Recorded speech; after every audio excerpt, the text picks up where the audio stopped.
Good evening to one and all. Welcome you all to the daily current affairs session brought to you by Ganesh IAS Academy for the date 12th July 2023, which came in Indian Express newspaper.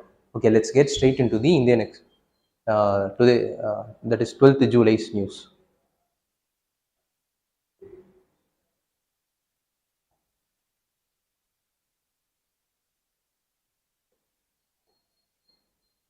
First news is taking digital next steps. Here the author of this editorial has identified certain lacunas in the digital transformation of India, and she has also provided some uh, major way forwards which could be useful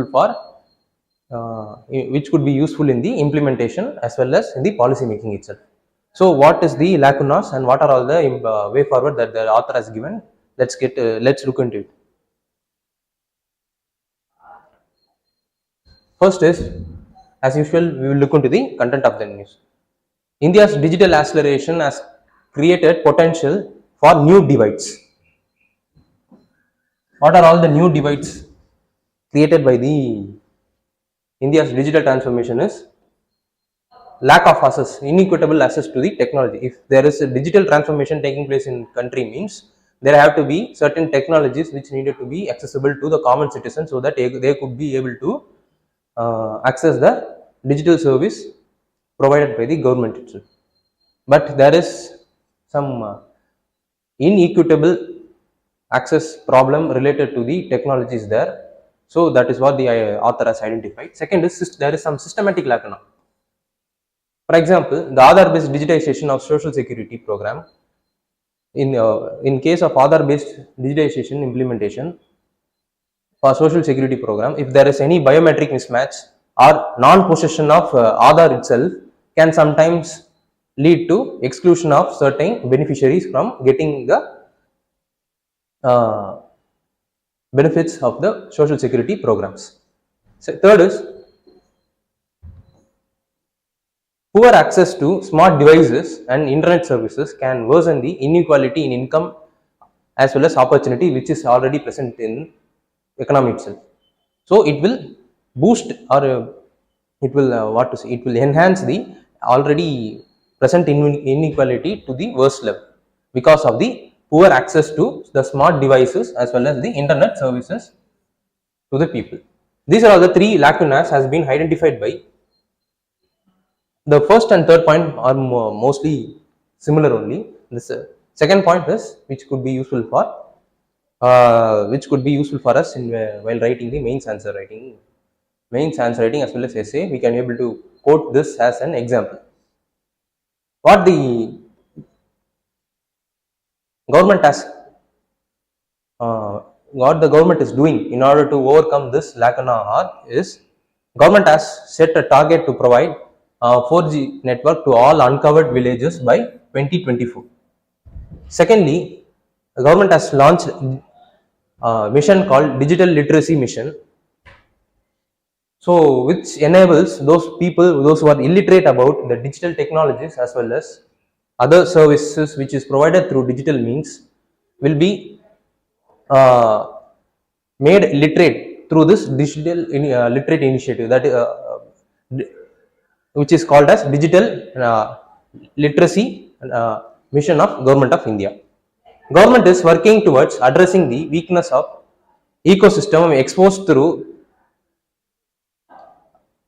rising of cyber crimes as well as financial frauds by raising awareness and building technical security. For example, Sansar Sadi is the one of the scheme which is being implemented by Government of India to overcome this kind of financial crimes as well as digital financial crimes as well as the cyber crimes which is happening around the digital via media.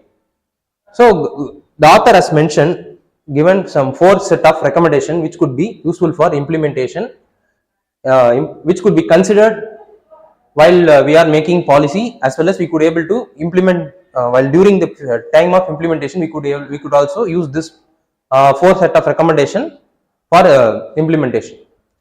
First is not everything need to be digitalized. Since we have been over possessed with the policymakers should not be over possessed with digitalizing the every aspect of society. There are some aspects which could not be digitalized, which involves some values as well as compassion of people.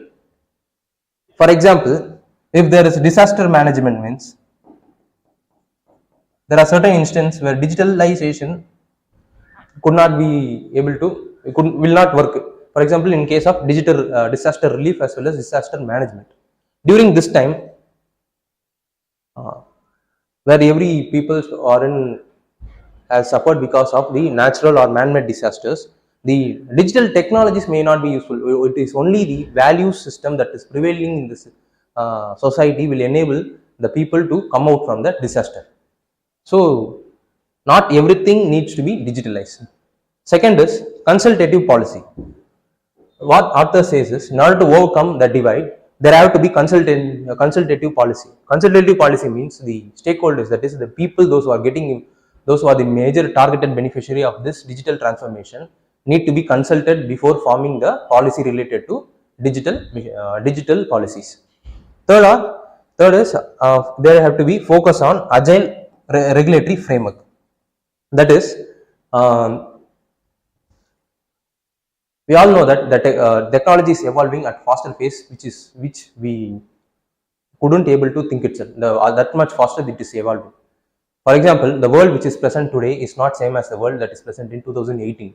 So that is the reason why the data protection bill, which is being introduced in 2018, has not been passed till now because of several changes. Modification has been taken place because of the changes in speedy changes of technologies that is happened and will happen in the near future.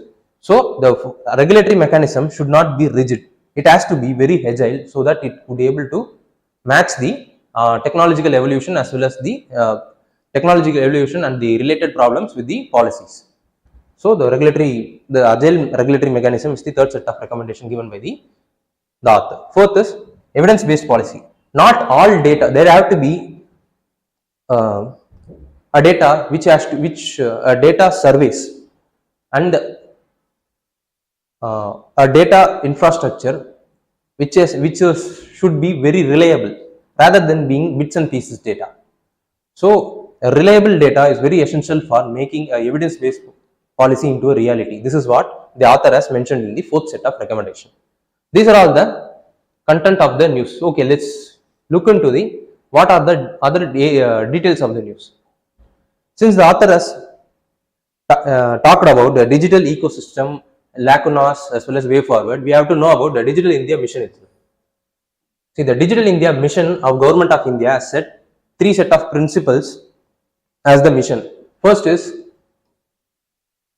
the digital infrastructure is as the core utility to every citizen, that is like food, water, air. The digital infrastructure needed to be provided to people at affordable cost, and it has to be not only cost but also it has to be affordable through other means also, socially, politically, administratively, so on and so forth. Why? Because since the government is transforming itself into the digital service provider, there have to be some set of digital infrastructure needed for people to access the digital service provided by the government, digital social services or public services provided by the government. So first, digital infrastructure will providing the digital infrastructures like telecom services, mobile phones or other electronic gadgets need to be provided to people at the same like the water, food, shelter, so on and so forth.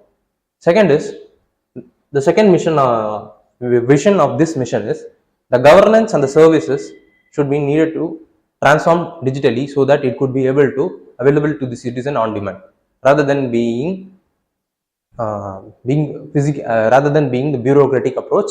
There have to be a flexible approaches which is achievable through the usage of digital technologies so that the services will be on demand. Third is digital empowerment of citizen.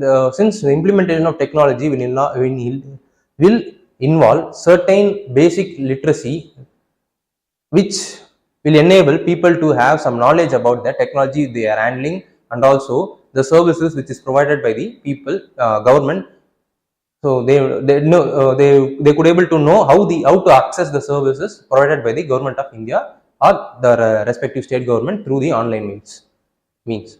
So for this has to be happen means there has to be some set of some sort of digital literacy has to be taken place. People need to be aware of the digital technological advancement or what are basic digital means, so that they could able to have access to the digital technologies as well as the services. Another scheme is saturation of 4G services in uncovered villages. It is the project being implemented by BSNL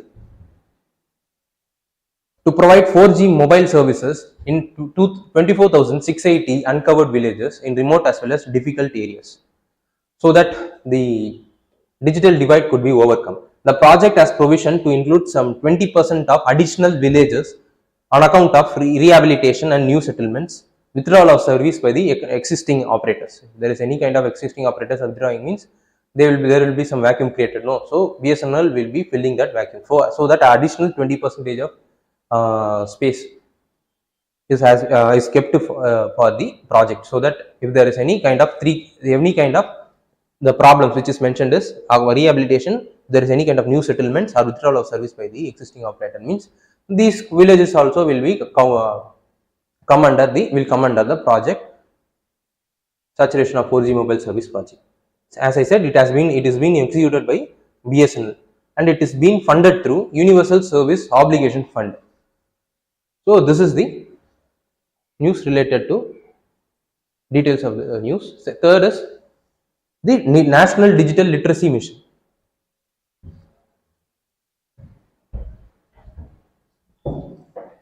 The digital literacy is the ability of individuals and communities to understand and use digital technology for meaningful action within life situations. That is what the definition, the government definition of digital literacy means.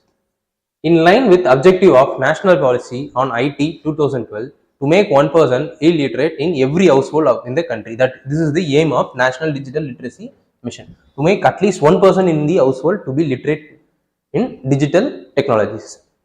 And second, sub project, the sub scheme of the mission is digital Shakshatra Abhiyan, that is Disha.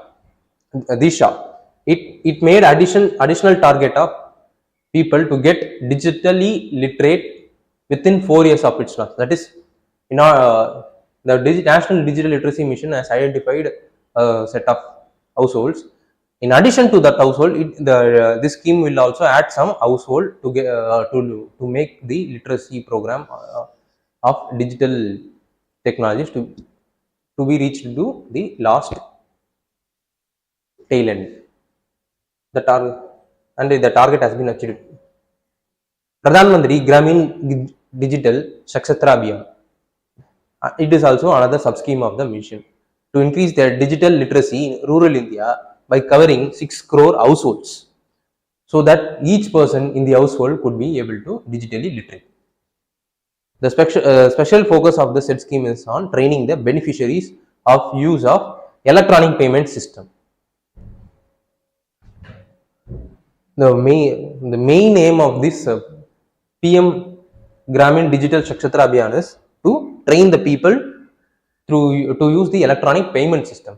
As we all know that government is implementing direct benefit transfer, so that the subsidies or any other social security benefits that is provided by the government through the digital means could be able to processed through the bank accounts, that is digitally through bank accounts, which could be available to the beneficiary directly to the beneficiary banks itself. So in order to have access to the technology and to access to the service means they need to be aware of the electronic payment system. So this scheme specifically focuses on the training the rural household, that is each person, only one person from the rural household in electronic payment system.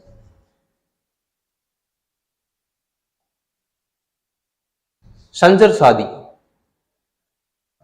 as it is mentioned in the news, it is to empower citizen in 3 ways: to know the mobile connection issued in their name.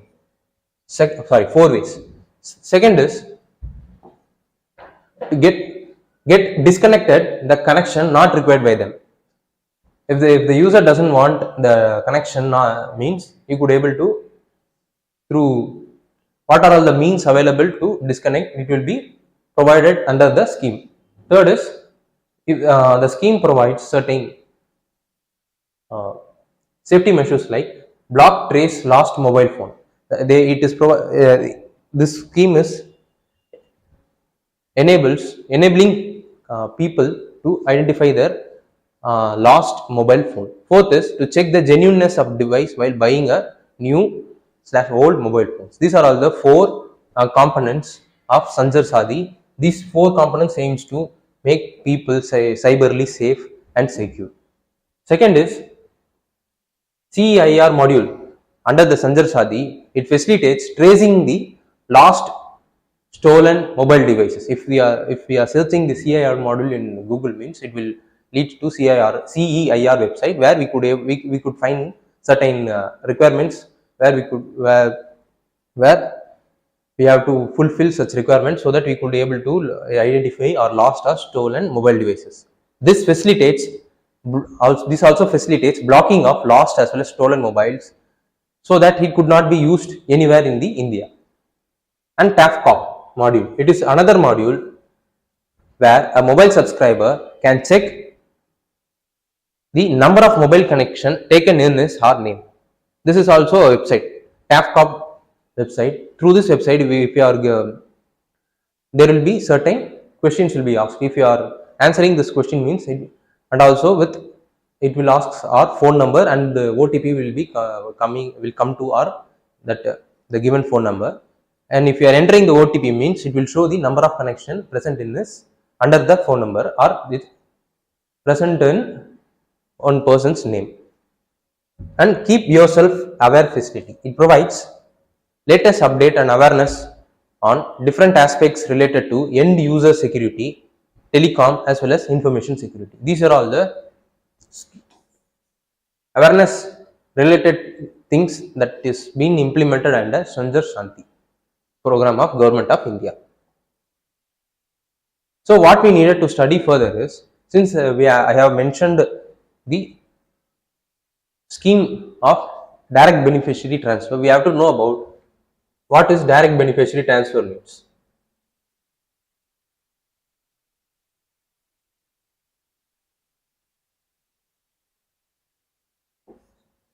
Second is, we have to know about what is common service center, what is the reason for implementing the common service center, and who are all the targeted beneficiary of this common service center.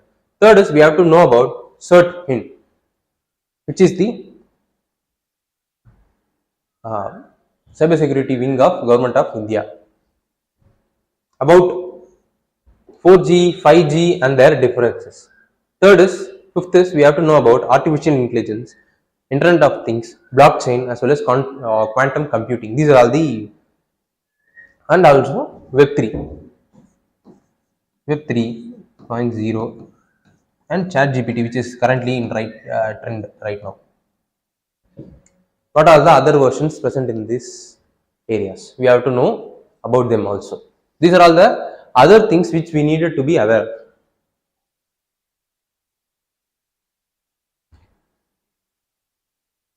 One million CBDC transactions per day by 2023 end. As of now,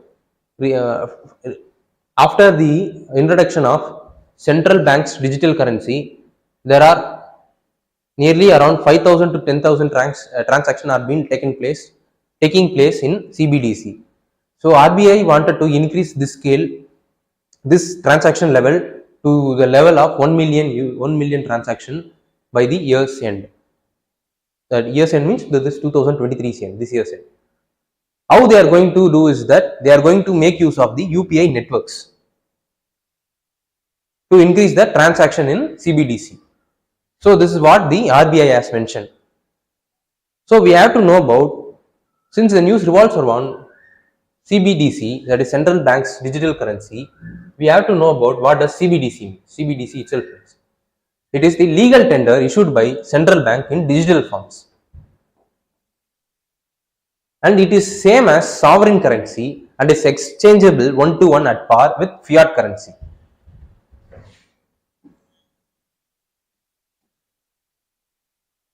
CBDC, similar to the fiat currency or the physical currency, the CBDC will be liability on the Reserve Bank of India.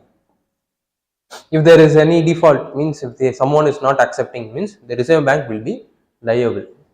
Same as the case of fiat currency. It will be freely converted against commercial bank money as well as cash. That is the case I have mentioned in the second point itself. Why the Reserve Bank is so implementing this central bank digital currency is the main important reason is to lower the cost of issuance of money and to lower the transaction cost.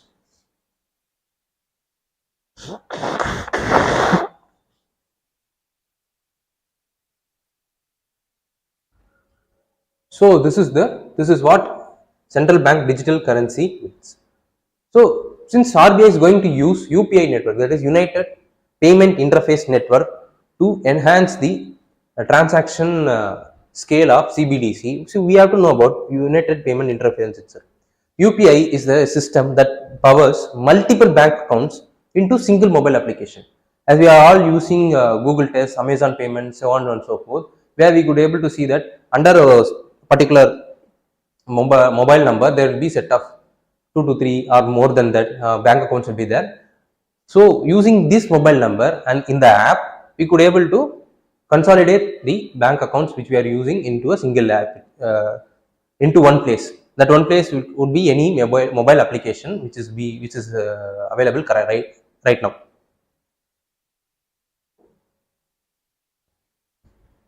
What is the necessity for consolidating the different bank accounts under one roof is to provide seamless fund transaction and making payments, and these are all the benefits of making them under one roof.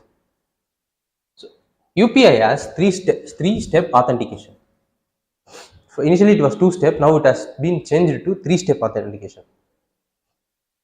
What is the 3-step authentication is? First is we have to register our mobile number. This mobile number will authenticated through OTP, and after it has been verified by the UPI, it will be synced with the corresponding app. Second is the passcode which we enter while entering into the particular app.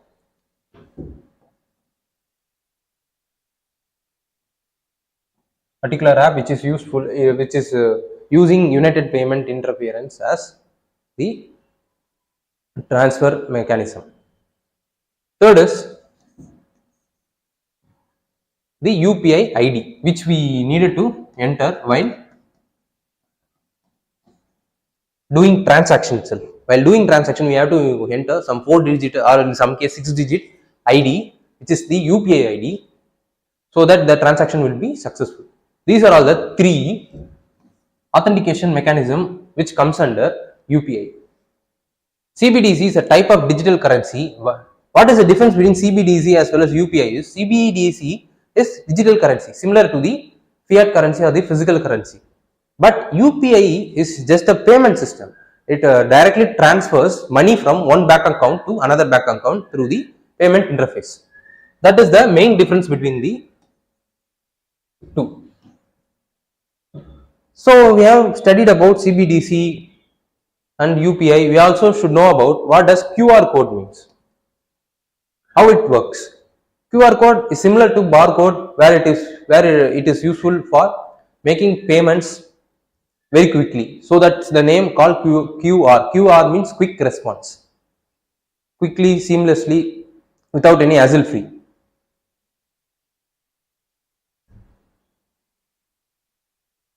We all know that the QR code will be like square in shape, and there will be some small squares in the 3 corners, and there will be some black, white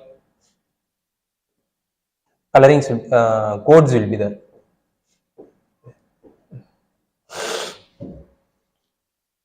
So first, if you are showing the mobile phone or any other digital media in the QR code means the digital media, what is it, the digital handset will scan the three corner squares. So this is the border squares, three large squares outside the QR. So what the device recognizes, within this square only the data shall be there. These are all the data. So, and the second step is, after scanning, this entire QR will be divided into blocks, and each blocks will have certain data in relation to the black and white colors. If the in some case, if it is black color stripes are there, means it will be taken as 1. If it is white color stripe, means it will be taken as 0. In some other case, it will be taken as reverse. So after dividing the QR code into blocks and reading the information that is present in the blocks, it will finally regroups them into larger patterns, the similar pattern, so that the similar small data will be regrouped and it will be lead to the original larger data, or the content which is inserted in the QR code. This is what the mechanism of QR code means and how it works.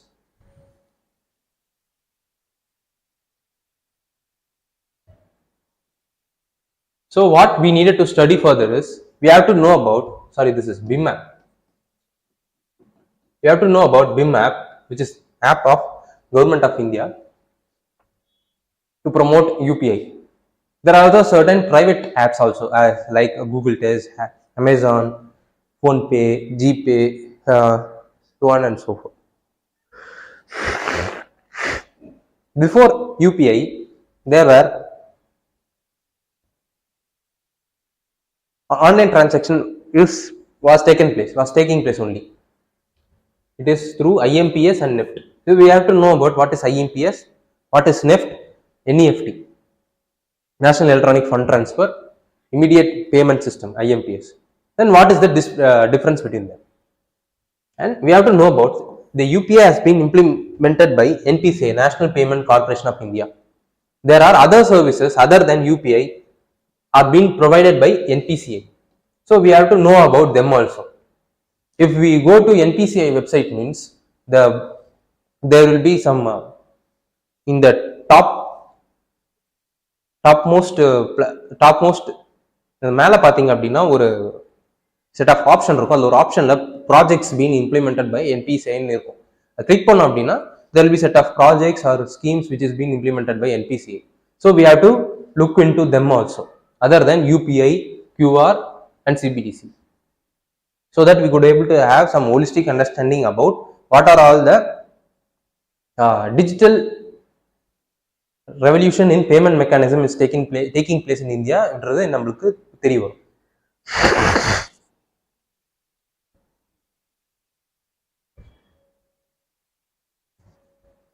Recent appointments send message of collegium vibrancy, says CJI. That is what Chief Justice of India said is, during a meeting at Bar Council, he said collegium is still vibrant. And why? Because Justice Mishra as well as Vishwanathan has been appointed within 74 hours after the recommendation of collegium. And they also said that the government is also part and parcel of the appointment mechanism. So since CJI has talked about the collegium mechanism, we have to know about the history of collegium mechanism and what does the collegium mechanism deals with. The collegium system, during the first judge case in 1981, the Supreme Court judgment held that the consultation does in the articles related to the appointments of judges, where the word consultation is given. The Supreme Court what the Supreme Court said is, the consultation of Chief Justice of India does not mean concurrence. It only implies some exchange of views.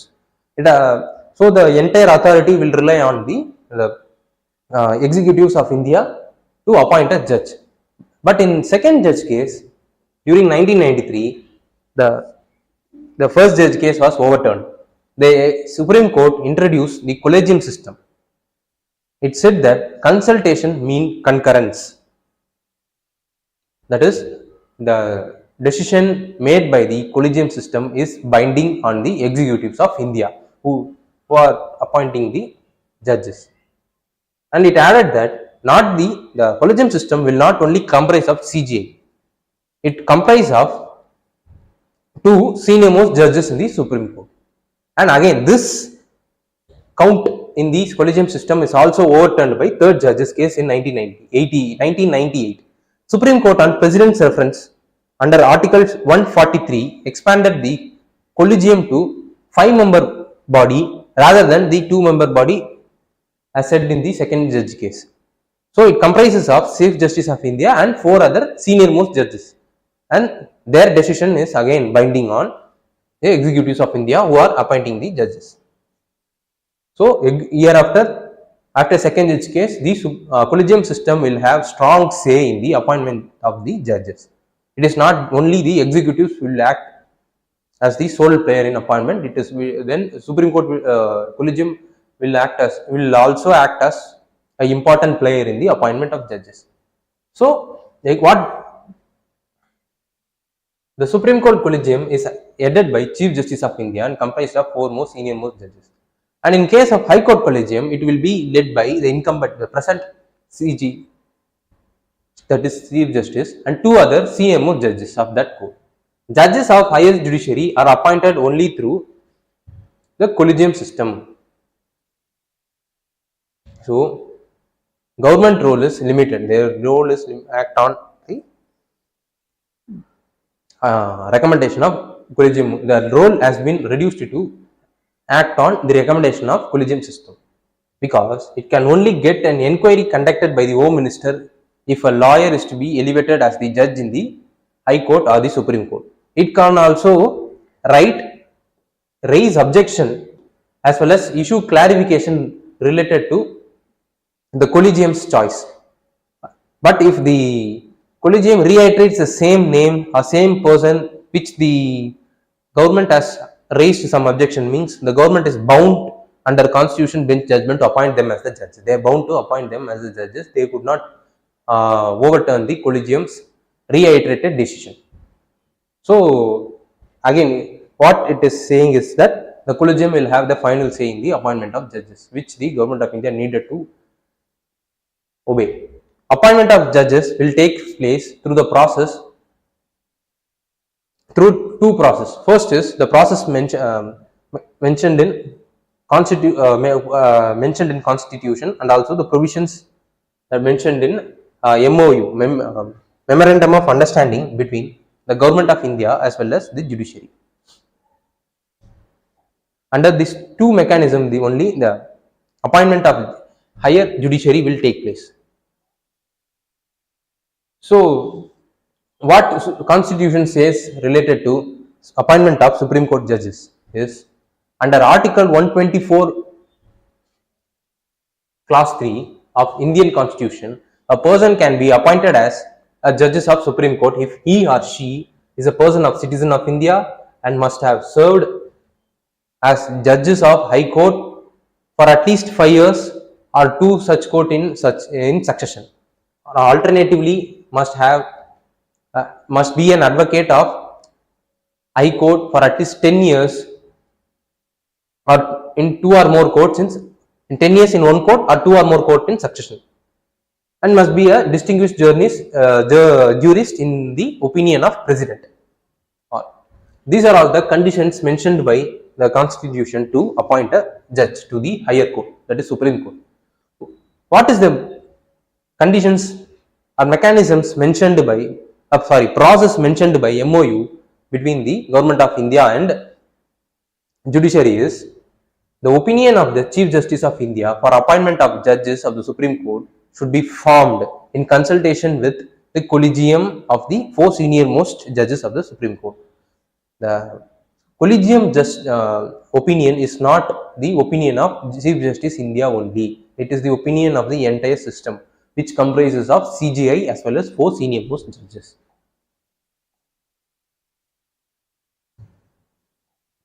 Then Chief Justice of India should would ascertain the views of senior most judges in the Supreme Court, who hails from the High Court from where the person recommended comes.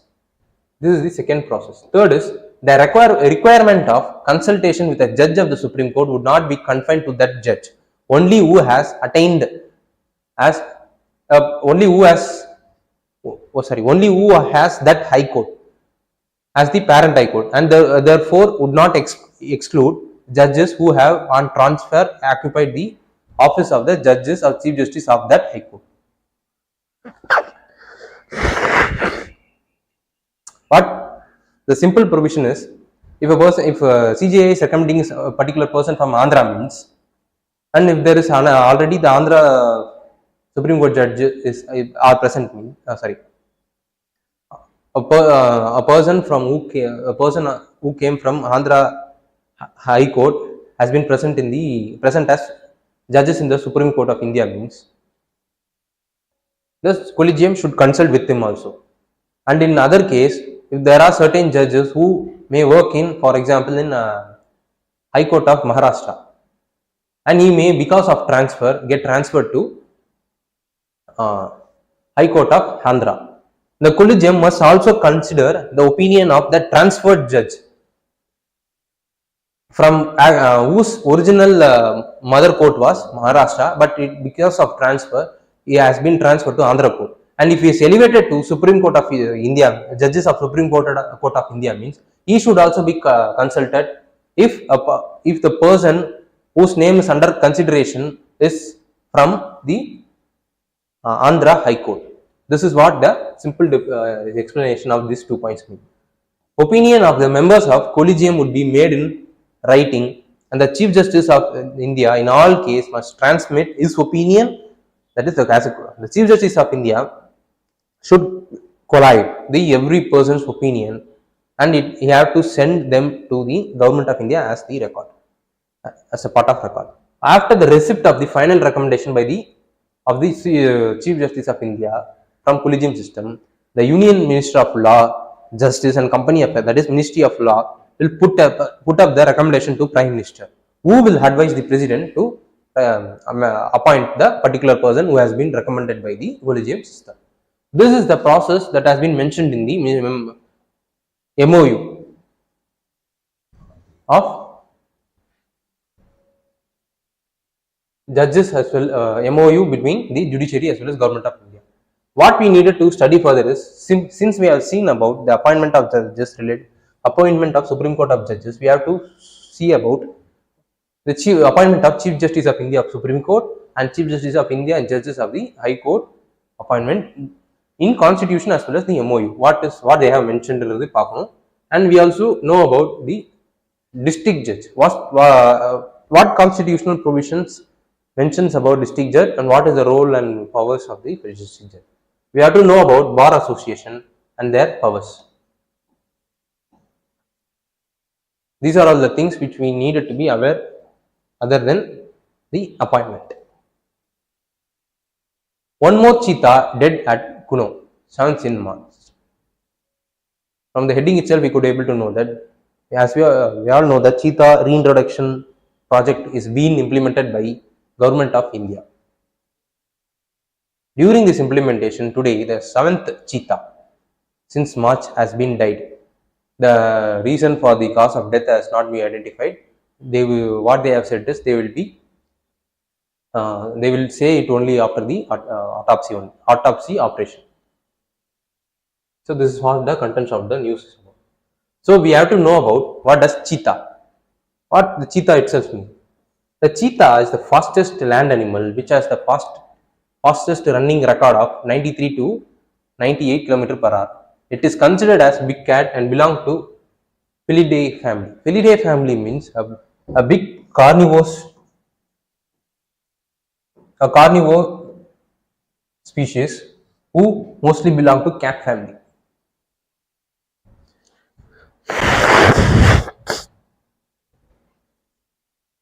They have a small rounded neck and lightly built body and roundedly spotted coat.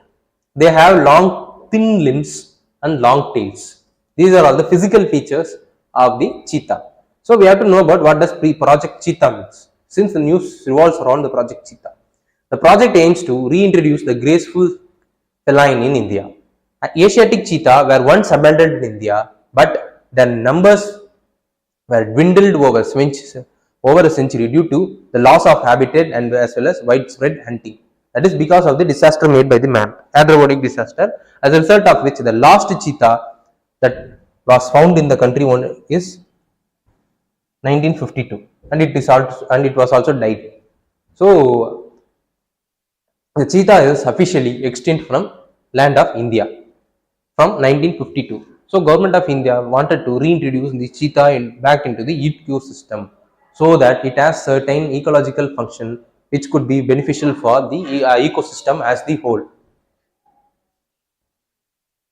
So the cheetah bought from Namibia and South Africa are the Southeast African cheetah. It is a different subspecies from Asian cheetah. It is the world's first intercontinental carnivores translocation project. It is the cheetah has been reintroduced or translocated from the African countries to Kuno National Park.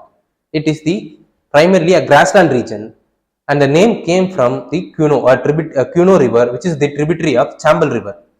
Kuno National Park lies in Shiopur district of Madhya Pradesh of central India near Vindhyan Hills. The area of Kuno National Park is 748 square kilometers. Initially established as wildlife sanctuary, it was only in 2018 the government has changed its status to national park. National Park.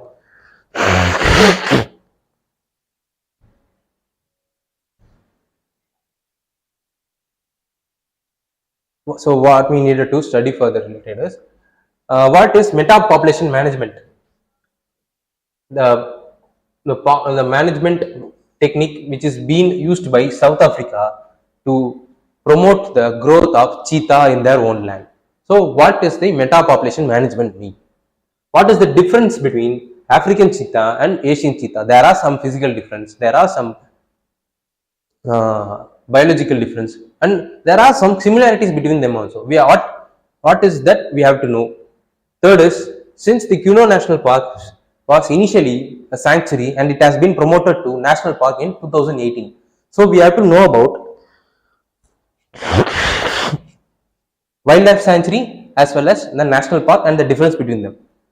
And we also should know about Wildlife Protection Act 1972 and important provision on what are all the statutory bodies that created under this act and their powers, functions, roles as well as responsibilities. And we should also know about geography of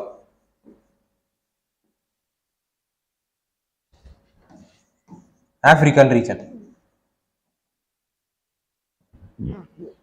African map, which is very important.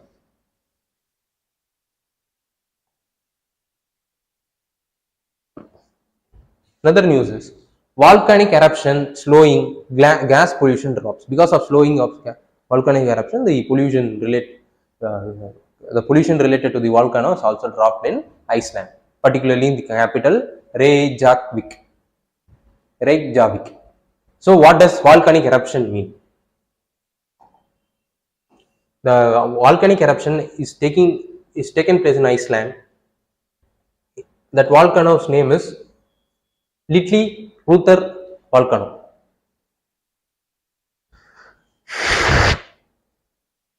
About volcanic eruption. A volcano is a rupture in the crust of the planetary mass object, such as Earth, that allows the hot lava volcanic ash. Whenever there is some subduction taking place between two plates, means there will be some friction will take place. Over the period of time, the stronger plate will subside, and the lighter plate will go above the stronger plate. As a result of which, the water seeps through the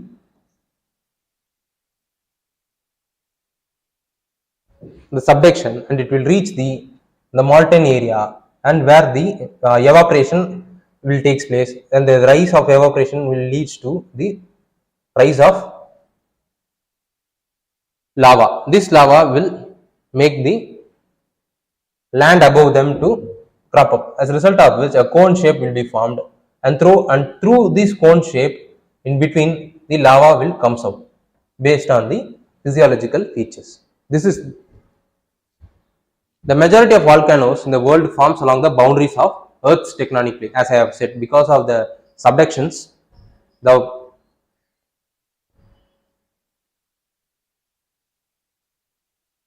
because of the subduction and the related seepage of water into the crustal part, into the below part of the earth,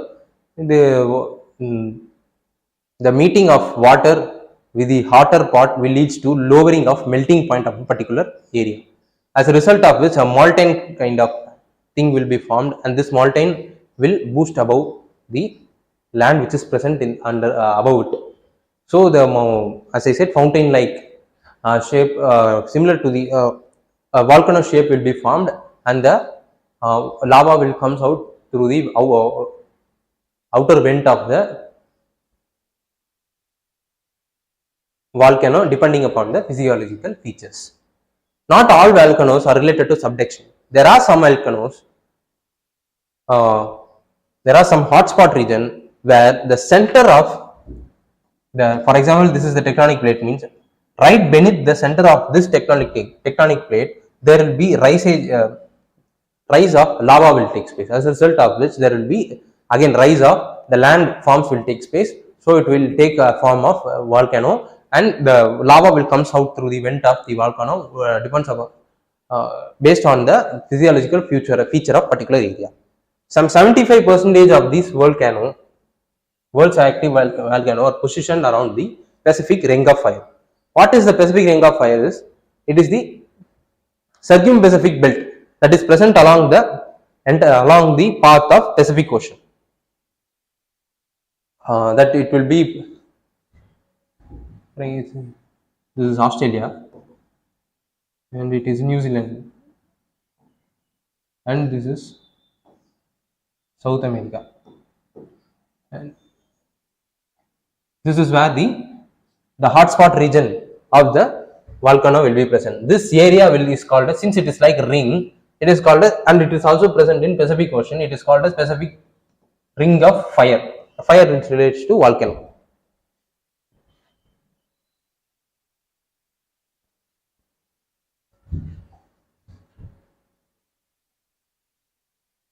So this is what this is a small news we have news is related to. We have to know about what are all the different types of volcano that is present, volcanic landforms, and what is divergent, convergent, as well as transform boundaries, and what are all the impacts that these boundaries create. What are all the different types of volcanic landforms? Fourth is, since from volcanoes we could able to get molten rock. From that molten rock, because of the rock cycle, we could able to that molten rock will be converted into, based upon the pressure, volume, as well as temperature, into sedimentary rock or igneous rock, and this sedimentary or igneous rock will again regrouped into molten rock. This transformation is a cyclical process which won't stop. So we have to know about the three types of rock and what is the difference between them. So these are all the main news which came today. So let's look into the UPSC prelims question which was asked in relation to the news that was appeared today. Which one of the following is most likely the consequence of implementing UPI, United Payment System? The option is A, because mobile wallet will not be necessary for online payment, because the UPI will transfer money from one bank to, this is bank A, bank B, directly, because the money is present in the what the UPI shows our account balance is the bank balance. It will directly transfer the money from one bank account to another bank account. But in the case of mobile wallet, it is the similar to the digital form of our wallet only. how we are keeping the wallet in physical form. So similar to it, the mobile wallet is the digital form of our physical wallet. So where a storage of our money will be there, and this money first needed to be needed to transfer to a bank, and from them and their bank it has to be transferred to another bank. So it is a tedious process.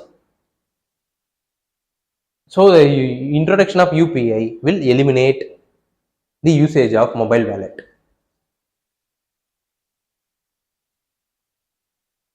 With reference to Ayushman Bharat digital mission, consider the following statement: public and private must adopt it. No, it is not compulsory for everyone to adopt. As it aims to achieve universal health coverage, every citizen of India should be part of it. No, they have given some targets. That is, they wanted to cover the below 40% section population of the society only. That is, those who are present in the below poverty line. Only those people will be covered under Ayushman Bharat digital mission. Third is, it has seamless portability across the country. Yes, this statement is correct. We could able to portable the this digital missions provisions into from one hospital to another hospital, so on and so forth. So the statement is option B, statement 3 only is correct. UPSC mains question. Pradhan Mantri Jan Dhan Yojana is necessary for bringing unbanked to the institutional finance fold. Do you agree with this for financial inclusion of the poor section of the Indian society? Give argument to justify your answer. 2016. So I want those students, those who are watching this current affairs session online, please do comment answer point for this question, so that there could be enriching of use will be taking place. Thank you. So thank you. So students, please do comment, subscribe, share, and like the daily current affairs section, so that it will be beneficial for other students also, and you could able to receive the notification related to the any other UPC or TNBC or some other government exams video brought to you by Ganesh IAS Academy.